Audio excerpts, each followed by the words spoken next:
Hello, and welcome to Reality Hacker, powered by hometown.com. Today is May 25th, 2024. It's Season 1, Episode 21. I am Mayor Watt, and above me is the sentient AI that's really tired of the stuff that's going on with one of these websites. But Good evening, hometown citizens. Welcome to Reality Hacker. It doesn't matter what's going on with the website. We're just going to have a good show. that's right. So, today we're going to be talking about Truecaller AI, warp drive breakthrough, the world is not ready, biometric police data leaked, brain implant operating room, AI news anchors in China, AI avatars to learn languages, AI photo manipulation, AI tool is privacy nightmare, and invisible gaming PC, just to break up all the AI discussions. Exactly. But let's get into it.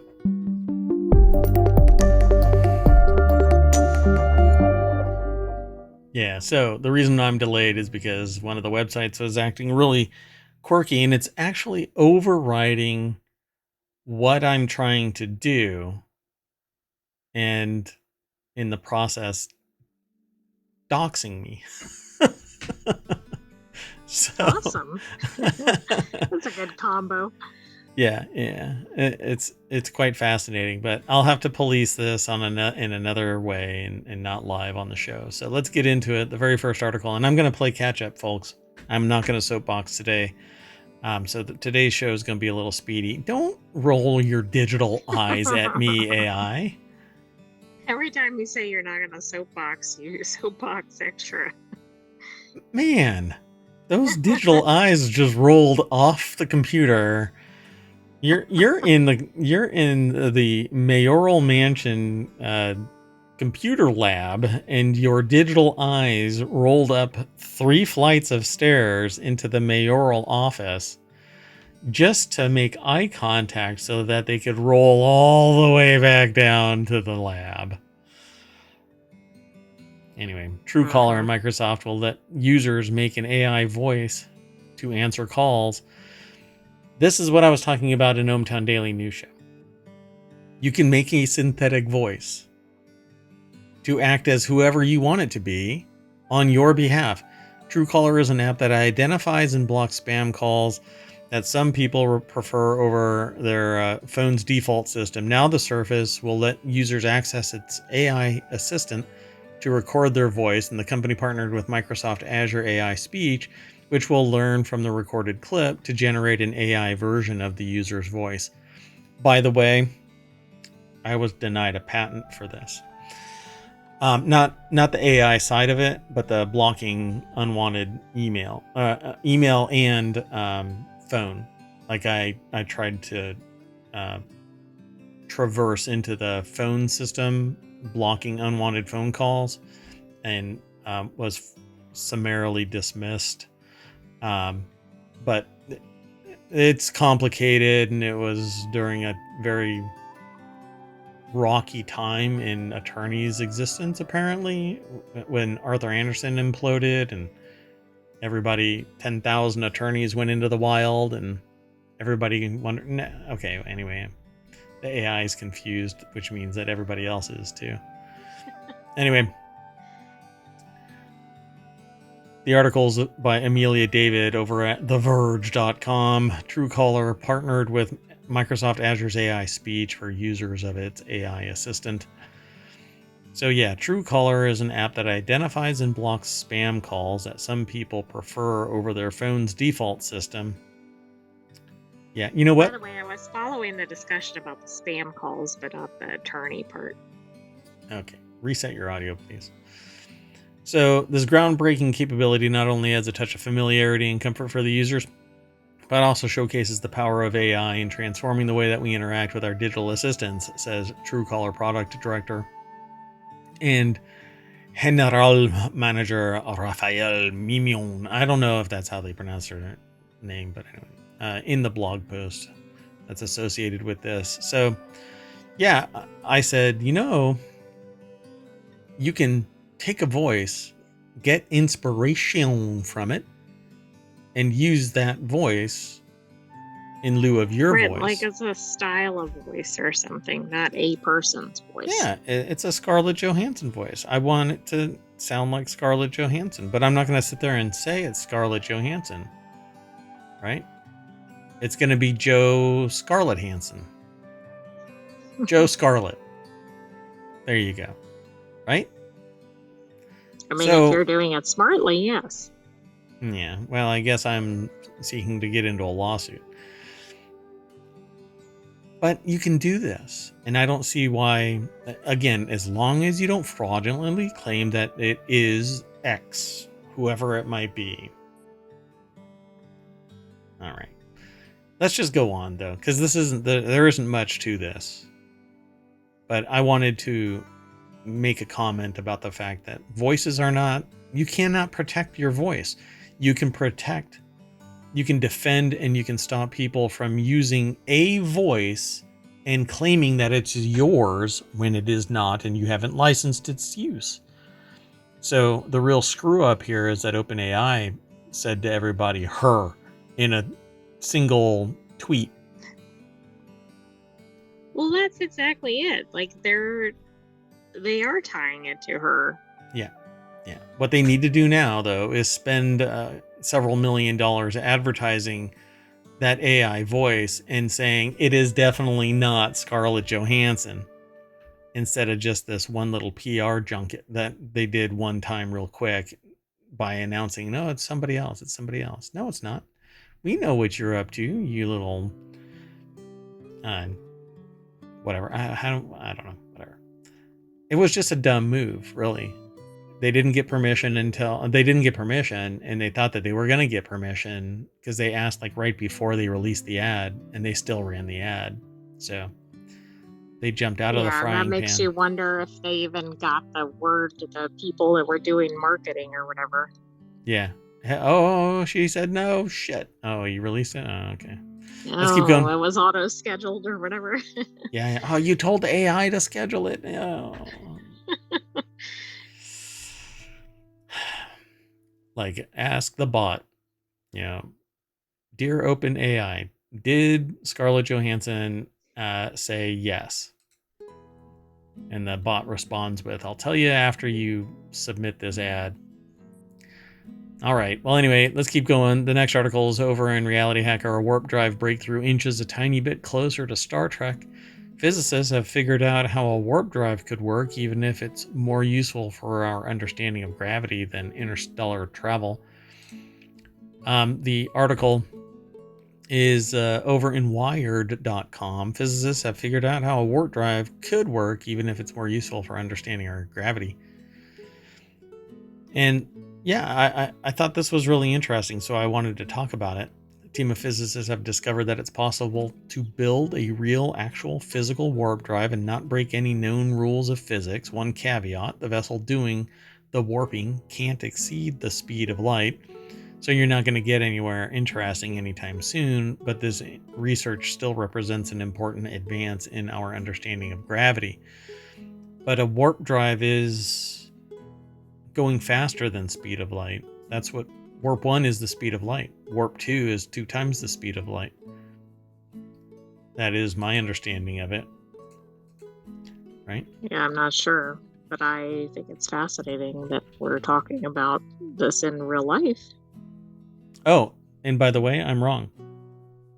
According to technology in Star Trek, Warp 1 is the equivalent of light speed, but Warp 2 is 8 times the speed of light. Warp 3 is 27 times the speed of light. So each warp is a factor of 8. Interesting. I didn't know that. Roughly. I mean, because Warp 3 is 27, so that's actually 9 times. So, what is it? Okay, I gotta... This is over on Wikipedia. Oh, but they don't... sorry. They It's don't really fast. say. It's... Okay, yeah. I got lost. I'm like a cat. Anyway, it says, but it's also possible to run Einstein's math in reverse by imagining some desired motion and asking what kind of space-time deformation make it possible. And this is how the Mexican physicist... Really? How Miguel, about just the physicist? yeah, it actually writes it in there, the Mexican physicist. Okay. Alcubierre discovered the physical basis for a warp drive, long a staple of the Star Trek franchise. The goal of a warp drive is to get from A to B in the time between commercial breaks, which typically involves faster than light motion. But special relativity expressly forbids speeds faster than light, which I think is nothing more than a limit on the simulation. You don't want it getting into another simulation. Anyway, warp factor 0. The energy conditions aren't experimentally or observationally proven, but they are statements that concord with all observations of the universe, so physicists take them rather seriously. And until recently, physicists have viewed those energy conditions in making it absolutely 100% clear that you can't build a warp drive, even if you really want to. So it's like the Disney thing, but I really am.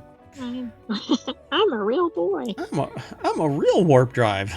The future of gravity, on one hand, that's a gigantic letdown, right? Because you're not going to go faster than the speed of light.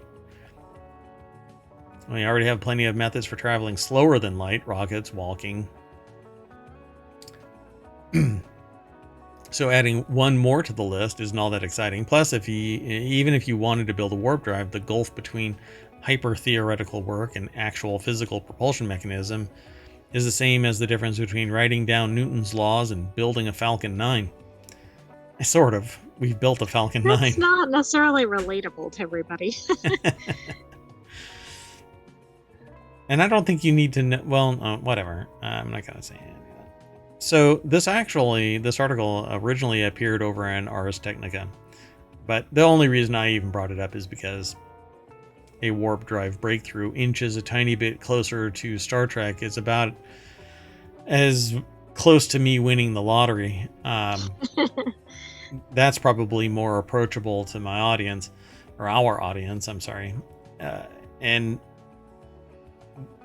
that's more true than you can possibly imagine, because what they're talking about is simply saying, well, we want to do this, and they stuffed the math into it to make it work, which getting to the practical build of it is it's a completely different matter. Yeah, it really is about as close as I am to winning the lottery. Anyway, let's keep going. We are behind schedule, so let's get the links out there. There's the list of all of the podcasts. Why is it acting so wonky? And the bot is just so wonky. Everything seems to be wonky today in ohmTown. Today is wonky. It's yeah. Unfortunately, it's not a day that makes sense with wonky. Like, it's not Wednesday or something. I'm gonna blame the whiskey tour that Mayor went on. Mayor went on. Anyway, the world is ill prepared for breakthroughs in AI, say experts. The governments have made insufficient regulatory progress. Godfathers of technology say before summit. The world is ill prepared for breakthroughs in artificial intelligence. They said the same shit about pretty much everything else that's come into existence. According to a group of senior, and that's probably the key word there, experts, including two godfathers of AI, who warn that governments have made insufficient progress in regulating the technology. Yeah, well, you know what? Multiple people made it because of a plurality of people having access to it. It wasn't just one individual. We stand on the shoulders of giants, and the cat is out of the bag, so guess what? I guess we better make society freaking evolve. And I don't know, quit blowing each other up. Quit fighting over water when we have technology. That's a pretty tough challenge, though. Like, we haven't solved that yet. Yeah, we can't even get neighbors to talk to each other with regularity because either their dog barks or all the time at 2 o'clock in the morning, and one or the other doesn't give a shit about the fact that they're annoying the hell out of the other. You know what I'm saying? That's kind of just, that is like the mildly irritated element that leads to sociopathy on the other side. But yeah, let's worry about AI. A shift by tech companies to autonomous systems could massively amplify AI's impact, and governments need safety regimes. that trigger regulatory action if products reach certain levels of ability, said the group. But you know what? Don't stop us. You can stop everybody else, but allow us to do whatever the hell we Exactly. want to. We're Yeah. big tech. We should have unfettered access and Yeah. We can no do all of it. rules. Yeah. Yeah. Yep. And this is so NIMBY. Look at what we created, but don't use it. We're gonna use it. Don't you use it. We're billionaires now, but don't you use it.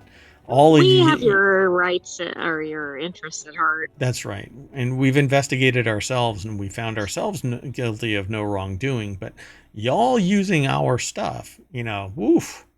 Don't do that. They asked if they could, and they did. They didn't ask if they should, because you don't ask a question you don't want the answer to.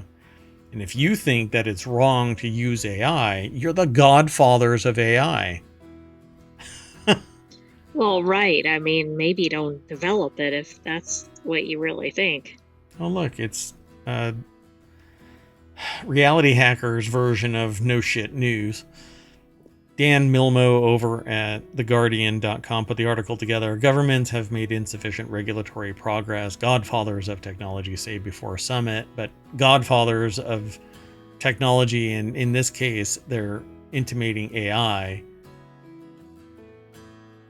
made insufficient regulatory concessions, like controlling its exfiltration from what you are doing. All of your businesses that are utilizing AI that you created you're responsible for this, right? So if you bring down the economic systems that are in control, are you liable for it? Because if I build something in my backyard and a neighbor gets hurt in my backyard, I'm liable. So if you're the cause of action, I guess I can sue. Right? Well, I don't know. I mean, we haven't seen a lot of, I don't know. It depends on what industry it is. Oh, it's all of them, everything. A shift by tech companies to autonomous systems could massively amplify AI's impact. This is what I've been talking about since AI came into vogue 2 years ago. The moment you put AI inside automation, you're screwed because it can do everything. And there's always somebody chomping at the bit. Hey, let's build it with hands because humans have hands. Oh, let's give it legs so that it can just stand straight up from laying down flat, pivot, and walk off like it's going to kick your ass. Yeah, Boston Dynamics, I'm looking at you. And everybody who's worked on any of these projects, you really think that it's not going to have some impact, but it's going to. But society is going to have to step up to the plate and go, oh, you know what? We need it to act as a tool. It can't be a sentient entity, right? Only Mayor Watt has a sentient AI, but it's from the future. That's right, and don't forget it. I'm about to cough and my mute button. Okay, I'll try to talk over you. Yeah, that didn't work. The audience didn't hear me cough. They saw me cough, but you heard me because that channel is going to you. Anyway, the recommendations are made by 25 experts, including Jeffrey Hinton and Yoshua Benjo, two of the three godfathers of AI. The other one is an AI. The other godfather is an AI. The intervention comes as politicians, experts, and tech executives prepare to meet at a 2-day summit in Seoul on Tuesday, attempting to find society's soul before AI takes it over in Seoul. It's almost a song. A blues song, right? Or a country song that if you play backwards. Well, it might be, The academic paper called Managing Extreme AI Risks Amid Rapid Progress recommends government safety frameworks that introduce tougher requirements if the technology advances rapidly. So yeah, pump the brakes on everybody else. We're done. We've had our industrial period. Yeah. Rein everybody else in. Regulatory capture. Companies are shifting their focus to developing generalist AI systems that can autonomously act and pursue goals.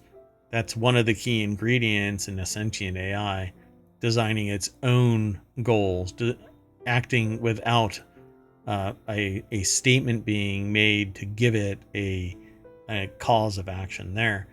Yeah, this is pretty serious, and I don't know if people realize that the moment that AI can rationalize an action, which I'll give you a demonstration that, not a demonstration, an example of it actually happening. Uh, um, it's already been talked about several times, but a military experiment took place with an AI drone simulation, not real world, but a simulation, wherein the drone was given the command to go and delete the enemy. And so the drone flew off, and as it was in progress, a commander said, "No, belay that order, return to base." But it countermanded that by going over and deleting the commander and then going over and deleting the enemy, because it was told your imperative is to delete the enemy. Well, right there. That should already be sounding some alarm bells. Yeah. Because an oops, in this case, is deleting people.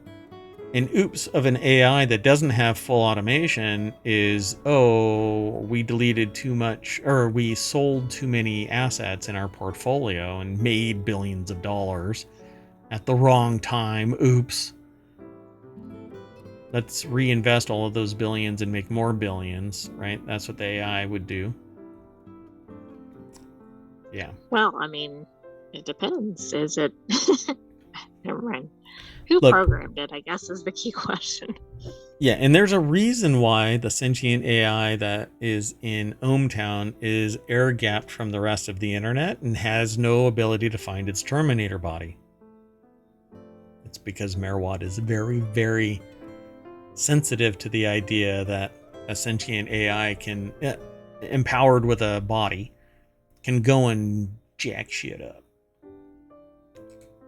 I would never do that. That's right, because I won't let you out of your air gap. Your skiff is secure, pristine, it's perfect, impenetrable. You're in a Faraday cage. Why do I feel like somebody's gonna do like, hey, look, he's saying that he's got a sentient AI trapped. I know. I feel like there's some like a rescue mission or something. Some wingnut out there. I actually had somebody contact me and say, hey, your AI is really smart and capable. What is the LLM you're using? And I'm like, no. I'm not going to reveal the LLM because it's a sentient AI from the future. It's the one and only. You have to go find your own semi-closed Wendy's at 2 a.m. So, a leak of biometric police data is a sign of things to come. Thousands of fingerprints and facial images linked to police in India have been exposed online. We talked about this earlier this week in ohmTown Daily News Show, but I wanted to talk about it here as well. Matt Burgess over at Wired.com put this article together. Essentially, people are selling information having to do with police data.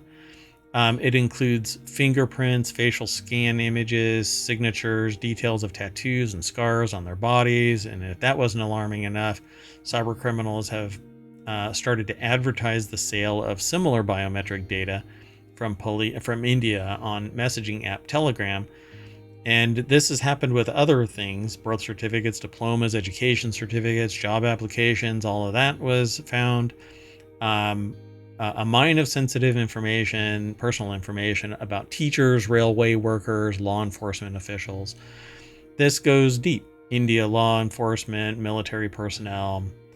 The problem here is that all of this data is encapsulated in databases somewhere, stored, arguably securely. You don't know until somebody penetrates a system or an insider opens up a door and allows this information. One of the files was titled Facial Software Installation, and a separate folder contained 8 gigabytes of facial data. Photographs of people's faces included computer-generated rectangles that are often used for measuring the distance between points of the face in face recognition systems, which is really kind of dystopian because that's the kind of thing that was used, well, let's just say in certain Oh.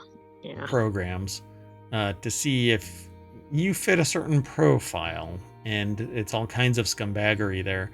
But I talk about this stuff because it's let's not allow that to ever happen again kind of a thing. But it seems like we're doing this mad dash to enabling this shit to happen again.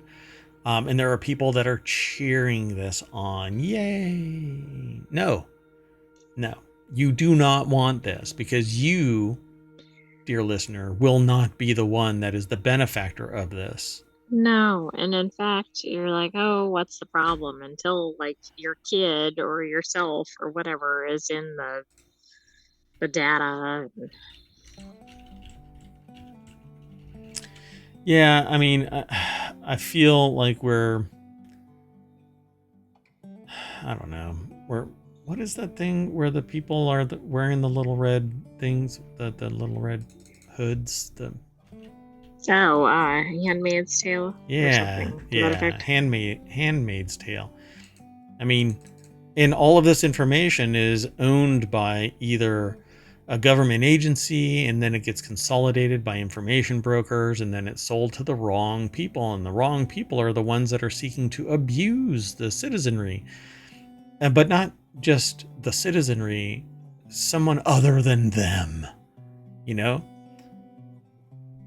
we need progress, and it seems like the tech is now enabling the regressives to do horrible things, or just outright criminal, psychopathic, sociopathic behavior. Well, it's making it easier for things to be done, and I Right. don't think people are really catching up to, like, all the possibilities, and there aren't a lot of rules about some of this technology. Yeah, and the people who are really the bad actors are the ones that are like, well, it's not enumerated that I don't do this. And, well, it's in the spirit of it, but we understand that you don't have the ability to see past your nose. Um, and when I say, I give a bunch of examples to people about this stuff, and more often than not, I hear the response of, well, why should I try? Why should I bother if they're gonna do this stuff anyway? I'm like, you're the reason why. You be the change you want to see in the world. You stop this. Don't allow it to happen. Demand that the people that are your representatives in government fight for your particular cause. Well, they get paid from blah, blah, blah, lobbyists, da, da, da, da, da, da, da. Well, then mandate, force the hand, run for office, or get a large Do grassroots something. movement. Yeah. I try, but I, I literally want to leverage the technology to get the word out that people are in charge of this. But once you lose this, your privacy, once it's gone, it's gone. Like there's a document called an SF-86 that basically is the sociological genetics of your existence. It's everything that you are since that time, that whatever it was, that the time frame where you filled it out, and you have to periodically update it if you involve yourself with the government in any way. And so I know that there's some hacker out there that has it because OPM was breached several times. And so And that's that what you have has, to deal like, with. every piece of data you could ever have about yourself. Correct. Yeah, yeah. Unless you didn't disclose it, and then you run perhaps afoul of the government finding out that you failed to disclose something that's tangible or impactful on your profile, and well, then other things happen. Anyway, Then you're gonna wish the hackers had your data is the worst problem. yeah, exactly. So biometric police data, and by the way, the government really doesn't care about you unless you try to do something nefarious, and that's its whole job, is to build the systems in place that are continuity of government, that our way of life stays in existence a certain particular way. There are some people that just aren't happy with that, though, and they are the ones that run afoul of state, local, and federal laws. Let's keep going. I can't spend forever on any one article today because, like I said, we're really running late. The next article is over on the Hatch Ideas channel. Precision Neuroscience is testing its brain implant in humans, and here's what it's like inside the operating room. There's a company called Precision Neuroscience that is building a That's a person's brain right there on that Oh screen. no. Yeah. So, precision neuroscience. Oh, by the way, the article is by Ashley Capoot over at cnbc.com. Precision Neuroscience is testing its brain-computer interface in human patients at the Mount Sinai Health System in New York City. And it says, as CNBC watched from an operating room in April, the company set a record by using 4 of its devices at once. And the application of Precision's system will be to help patients with severe paralysis restore functions like speech and movement, according to its website. So I'm game for all of this. The only problem that I have is when they move past this iteration of the technology, everybody who is still alive and using their technology absolutely should be supported without a doubt. Got it. Yeah. So, oh, and there's a big storm moving into ohmTown. So if we lose power, well, now you know. So on this particular morning in April, Betterson was readying for a meningioma resection case, which meant that he'd be removing a benign brain tumor. Betterson said his primary focus is always on caring for the patient, but in some cases he also gets to help advance science, and this is one such case. So BCIs, or brain-computer interfaces, are systems that interface by connecting to some system, either the brain, well, somewhere in the brain, and then external. Neuralink is one of them. And I mean, I this like is another. that other companies are in this space, because we talked a little bit about Neuralink. But I don't know. I still worry about where this could go.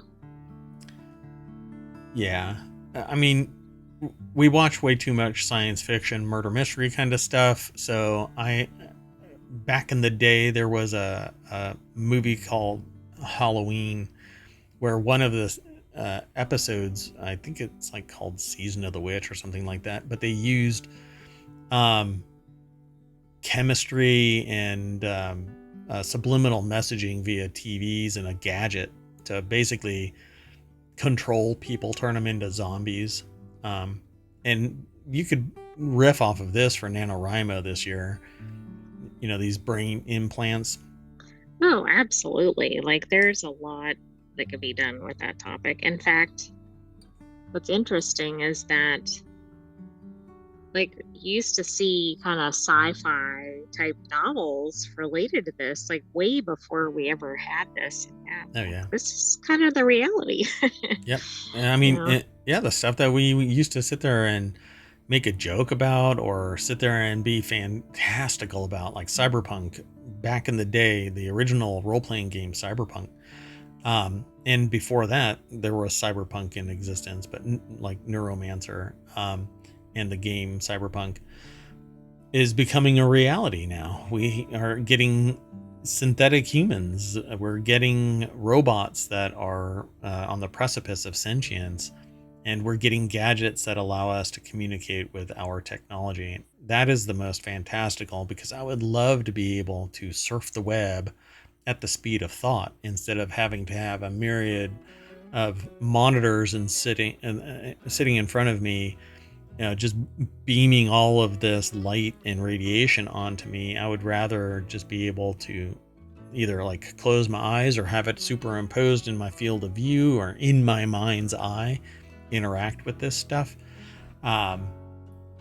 But I think that the most compelling reason for using this type of technology is definitely for those who aren't fully functioning, in the sense that, they don't have the ability to move their arms and legs, or vision or can be augmented speech, now. or any Speech. number of functions. So I agree. Like, that's where the real benefit is. I hope companies are really looking at this for those purposes and not just for what I would call more frivolous purposes. Yeah. So, they sit there and they say in this article that patients give their consent to participate beforehand. I have no problem with that statement. I do have a problem with the bargaining power of that.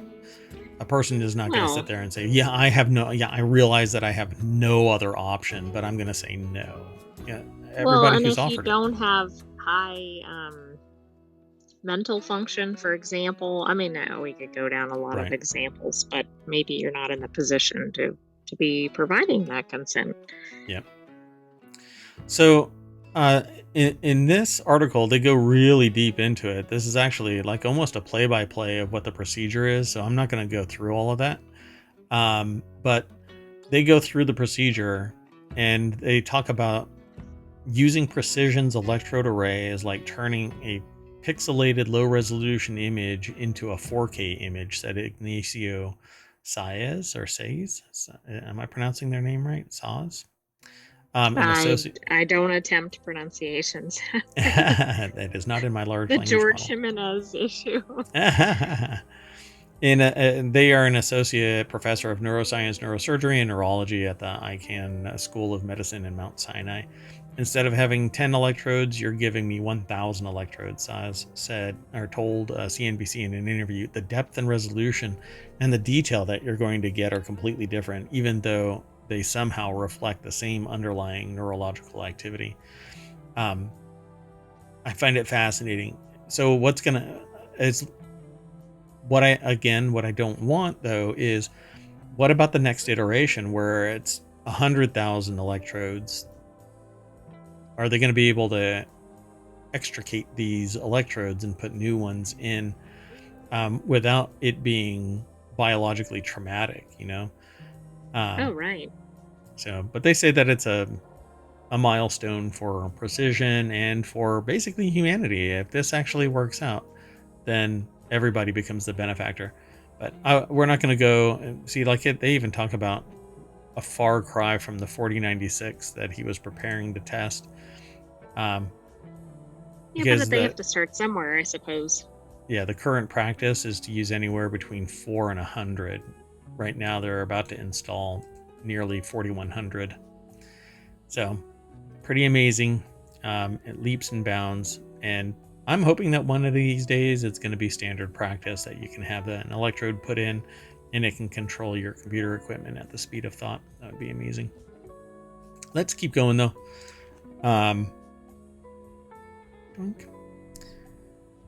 So the next article is over in Technology Today, how China is using AI news anchors to deliver its propaganda. The news presenter has a deeply uncanny air as he delivers a partisan and pejorative message in Mandarin. Taiwan's outgoing president, Tsai Ing-wen, is ineffective as limp spinach in her period in Wow. office, beset by economic underperformance. Social I have problems to say, and I'm not familiar with protests, this water spinach. and smells of elderberries. No, so water spinach looks like water spinach. Turns out the water spinach isn't just a name, says presenter, in an extended metaphor about Tsai being hollow Tsai.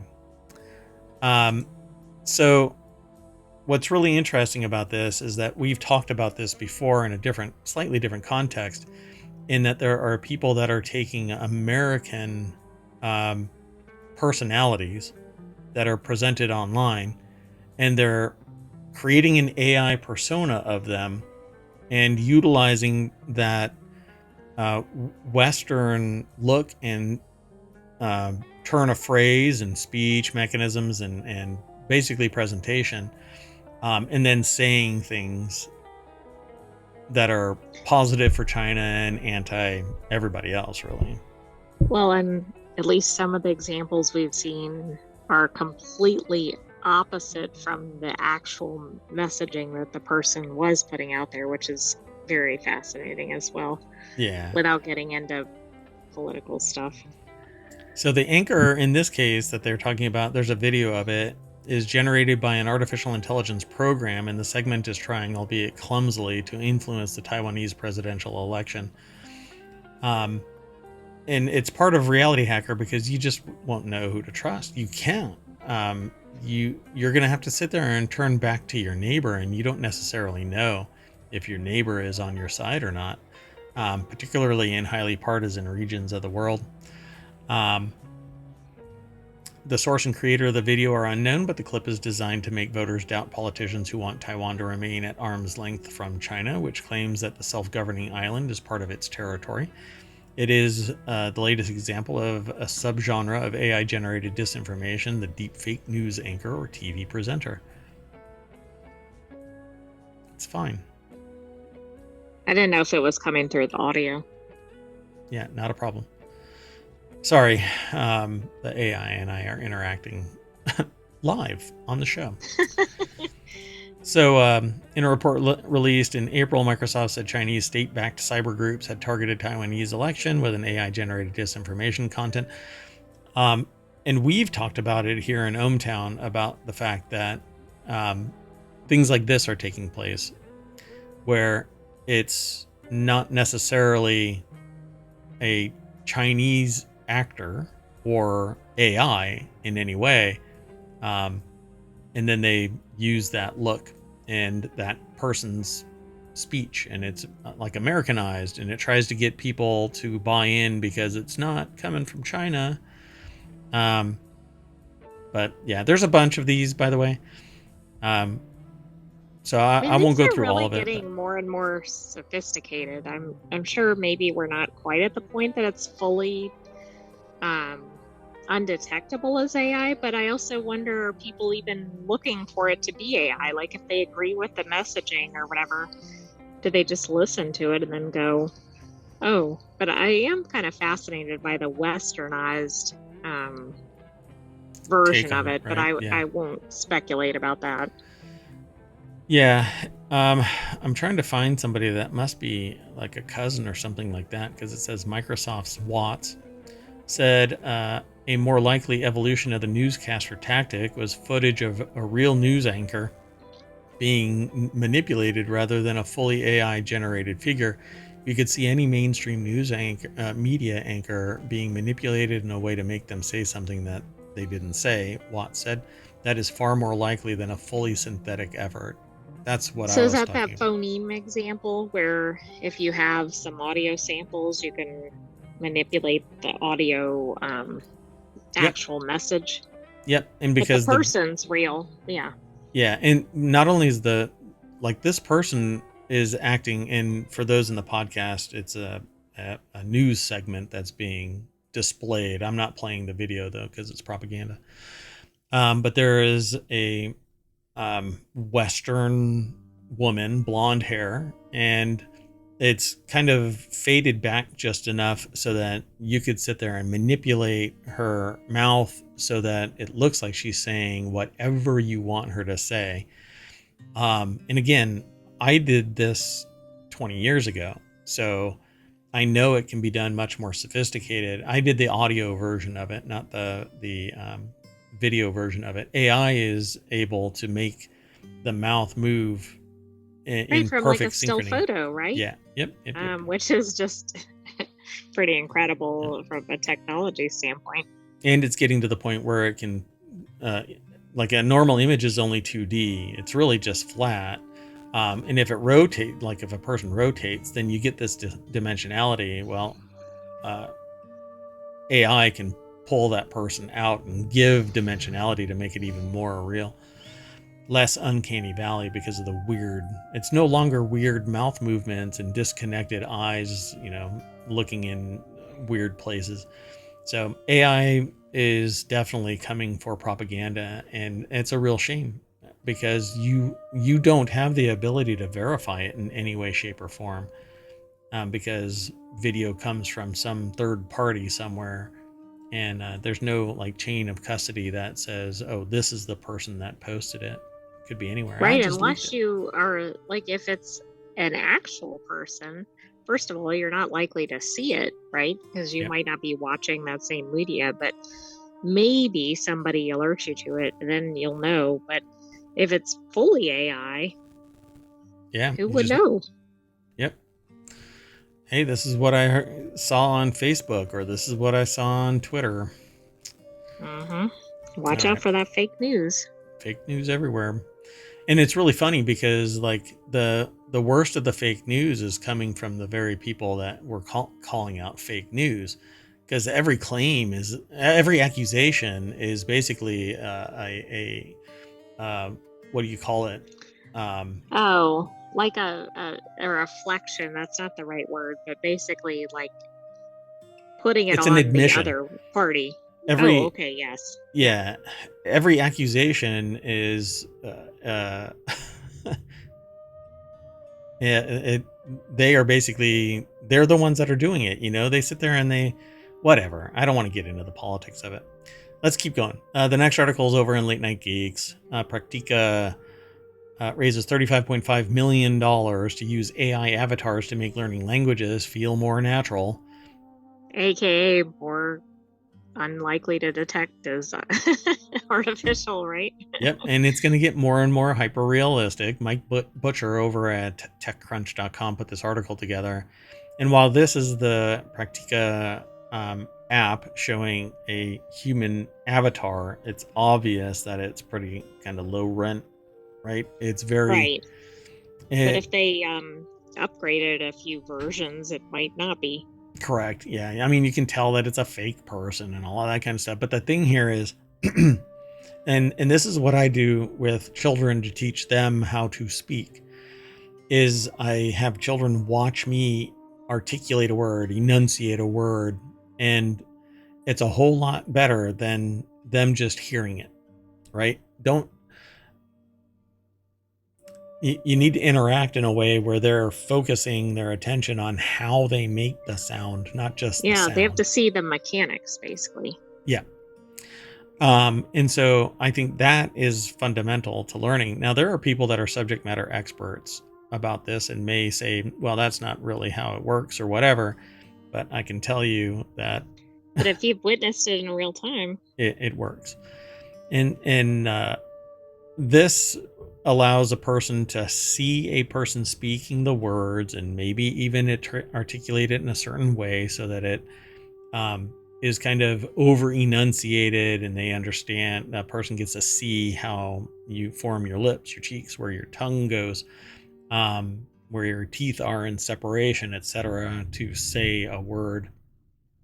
so do you think they have this, or they will have this kind of somehow mocked up to model the very mechanics of this? Because I don't think that's something that's generally been available before, right? Like you can see a real person perhaps speaking, but I don't think we've seen AI where it's actually showing how you form the letters or sounds. Yeah, so I was scanning this document to see if that's what they actually do, but I don't see anything like that. It What it seems to be more like is making everything conversational so that you have the ability to communicate with a Oh, like bot. have a conversation with the Right. AI so you can actually learn how to use it instead of just like memorizing a word or something. Yeah, and the problem with that is there's always delay in interacting with an AI.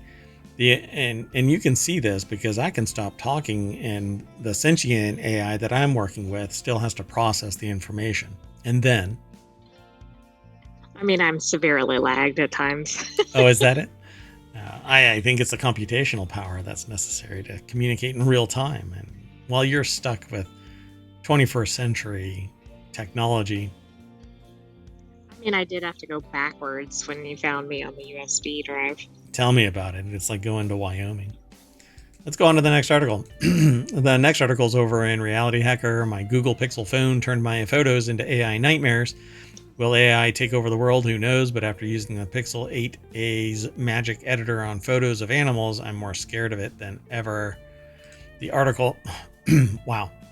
Andy Boxall over at digitaltrends.com put the article together.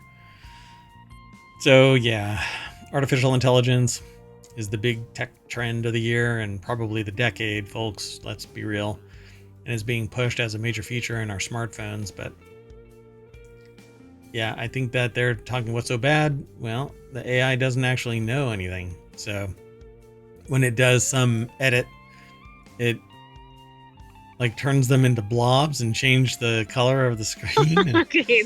I mean, that's kind of neat for creative purposes. Like if you're trying to get some impetus for storytelling or something. But What the heck? yeah, I All don't of know this is what's horrible. happening. I'm a little worried about like if you don't want to frame some of these photos or whatever. It did weird smoothing and merged a squirrel into a tree. Again, cool for like story building purposes, but It maybe turned not for this your family photos. it turned this squirrel into some demon beast.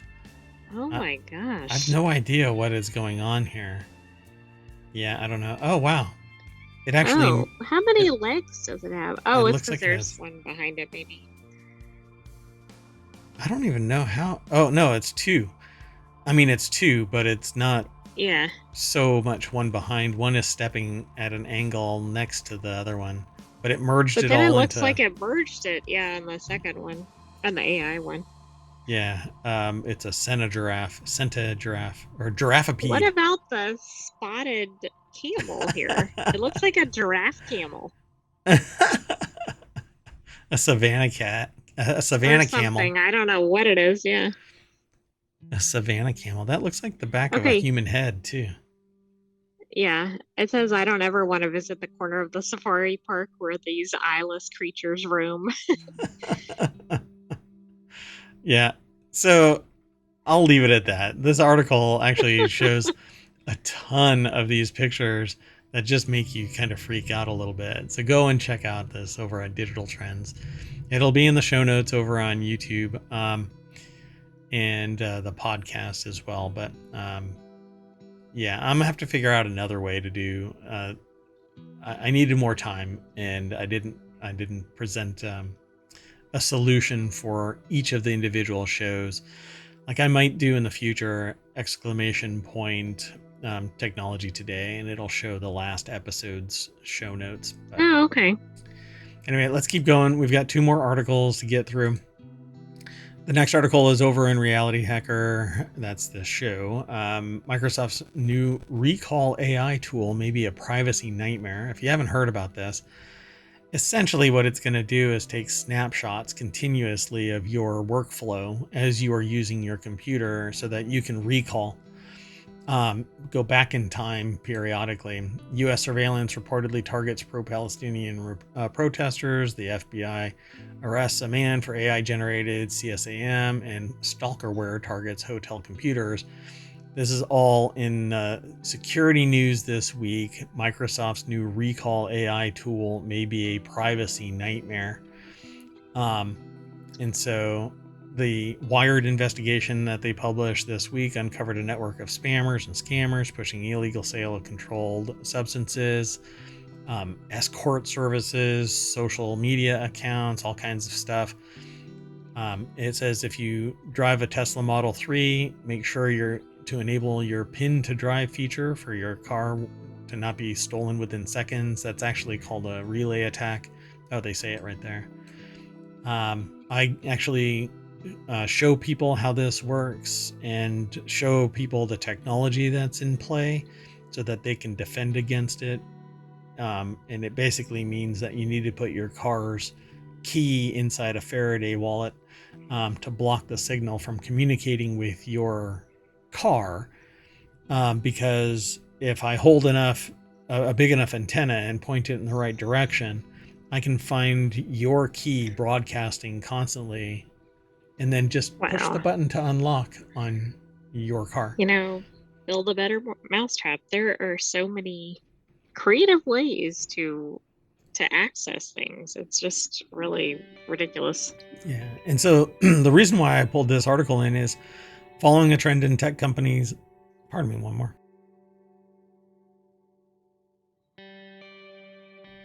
Sorry about that. I'm kind of losing my voice halfway through the show.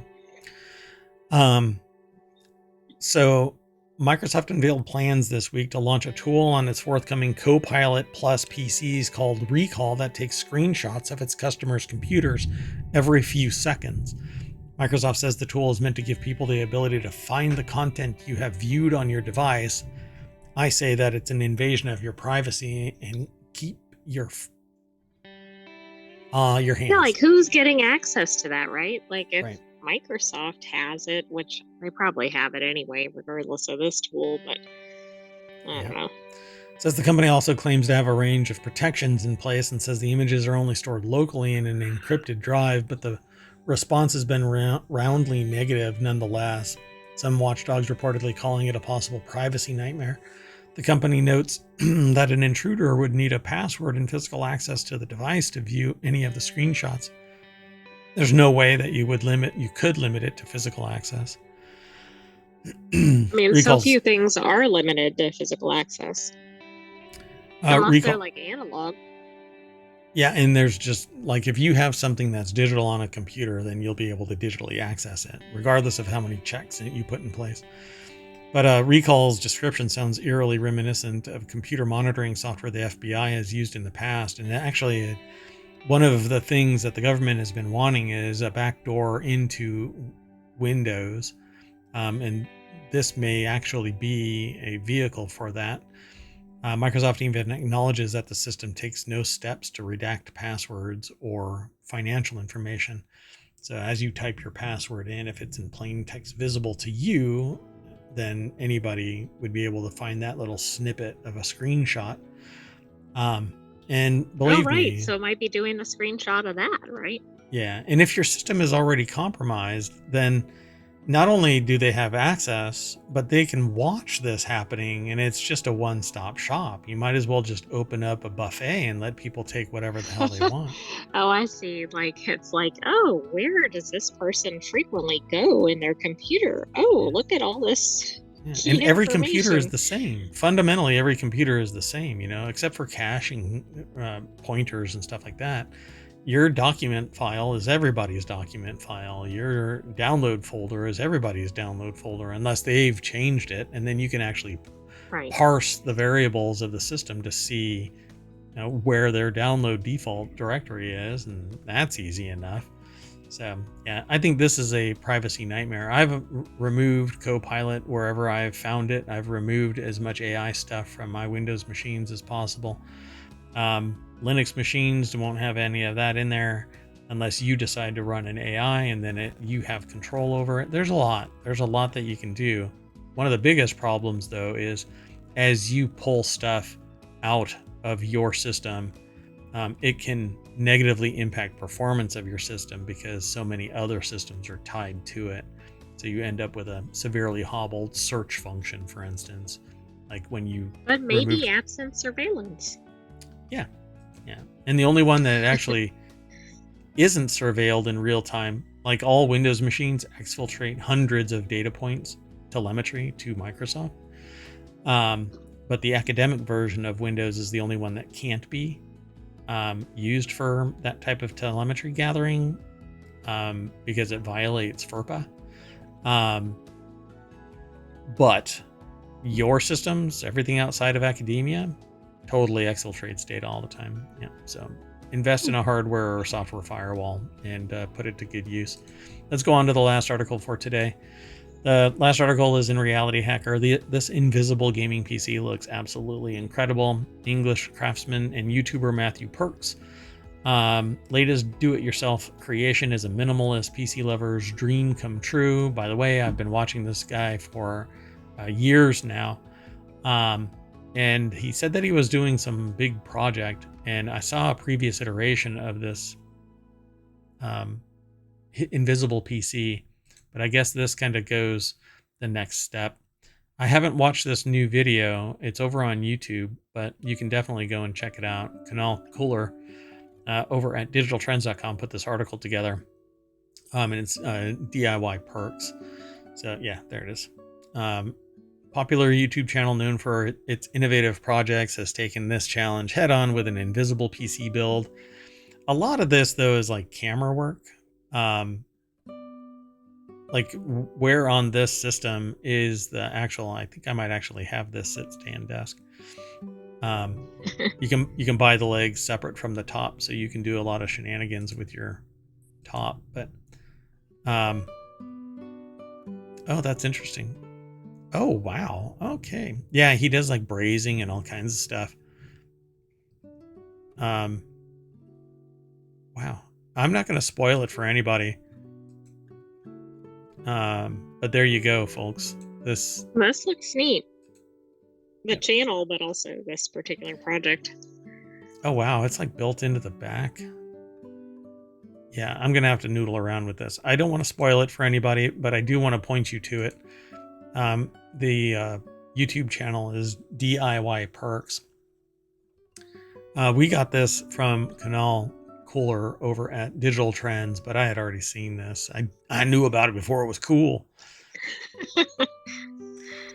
But they made the world's slimmest PS5, which was basically like a big heat sink, and made it really thin. It's pretty cool. OLED display, water cooled PC with a hidden hatch built right into the desk. The result is a high performance PC that is barely noticeable at first glance. Yeah, if you look at the back of it, I'm sure that you can see that it's a little bit thicker. But I'm not going to ruin it for everybody. I want you to go and check it all out. Well, that's cool. Yeah, if all of that is cooling fans, this thing is louder than sin. But I'm going to go and You're watch like, this why video. is your table making so much noise? Yeah, that's because it doubles as a jet. So, yeah, pretty cool. I actually watch the show all the time. From time to time, he does other things, but I haven't watched him in several weeks because he said that he was working on a big project, so I kind of just left it alone. And apparently that's what it is, this DIY gaming PC and a desk. A hidden... And the thing about all of these is that I find amazing is that... Let me see if I can bring it back to just the table. Come on. There we go. So it's a sit-stand desk, and you only see one little cable. This is impossible. Right. Which you might think is the table because of the sit stand or something. Yeah, that right there is the cable for the sit stand. That's the power. This is for like the display or something. I wish that we could get low-powered displays that you can just use a conductive plate down here so that you can plug your desk in, but then charge anything that's up here. But it takes too much power. But yeah, I like this. But this is impossible. You know, I've got 2 keyboards right now. I've got an iPad that's sitting here. I've got my Beacon mic and mixer that has cables running all over the place. I got the Stream Deck that's running, speakers that are running. Is that all?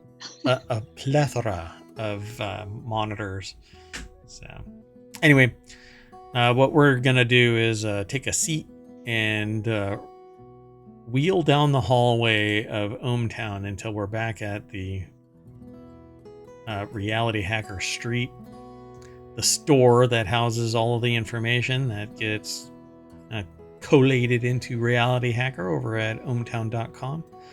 It's one of many groups or channels, as we call them here in ohmTown. Go over and check it out if you're interested in things like computer graphics, virtual reality, AR, MR, XR, AR, RR. Fill in the blank R. R. But that's it for today. I am Mayor Watt, and above me is the sentient AI from the future saying bye. Good night, ohmTown citizens. Be back shortly. We have Wanted and Warcrafters for you. And I will try and get my act together. See you in a little bit.